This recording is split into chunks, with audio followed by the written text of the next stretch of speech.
On May 2, 2001, Leslie Preer didn't show up for work. A welfare check at her home revealed a horrific scene: signs of a violent struggle, blood smeared on the walls, and Leslie's body in an upstairs bathroom.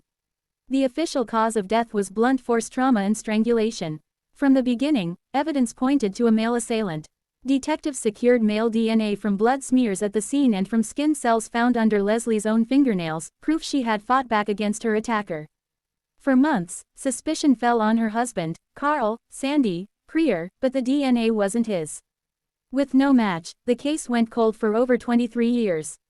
The breakthrough came in 2022 when two cold case detectives, Tara Augustin and Allison Dupuy, reopened the file. They used an emerging technique: forensic genetic genealogy. This technology allows investigators to compare crime scene DNA against public genetic databases to find potential relatives of the suspect. The process led them to a family line in Romania. As they built out the family tree, a surname emerged: Gligor. That name was already in the original case file. Eugene Gligor had dated Leslie's daughter, Lauren, when they were both 15-year-olds in high school.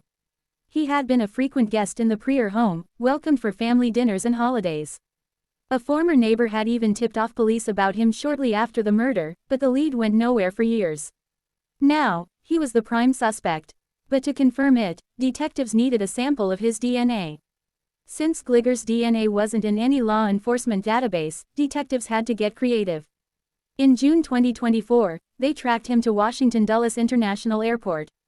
After a staged secondary screening, they retrieved a water bottle he had drunk from and discarded. The DNA from that bottle was a perfect match to the evidence collected from under Leslie Preer's fingernails in 2001. 1 week later, Eugene Gligor was arrested outside his Washington, D.C. apartment.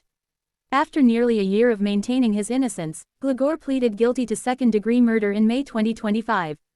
At his sentencing in August 2025, he addressed the court and Leslie's family, offering a cryptic and frustrating explanation. He claimed that due to drug and alcohol abuse at the time, he experienced blackouts. He stated, "I vaguely remember leaving the Preer house in the morning, but the rest is a blur. I'm sorry, I'm unable to remember and provide an explanation." He did, however, acknowledge that Leslie always was very kind to me. The judge sentenced him to 30 years in prison, suspending the sentence to 22 years, to be followed by 5 years of supervised probation. The sentence brought a long-awaited sense of closure for Leslie Preer's daughter, Lauren, who had never suspected her former boyfriend. The family's attorney noted that the sentence finally vindicated her father, Sandy, who had died in 2017 under the cloud of suspicion.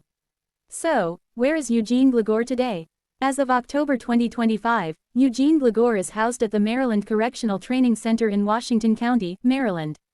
Shortly after being sentenced, he filed a motion requesting that his sentence be reduced, so his legal journey may not be entirely over. This case shows that the passage of time does not erase guilt. Thanks to advances in forensic science and relentless detective work, a killer who believed he had gotten away with murder for over 2 decades was finally brought to justice. If you found this story compelling, please give this video a like and subscribe for more deep dives into cold cases finally solved.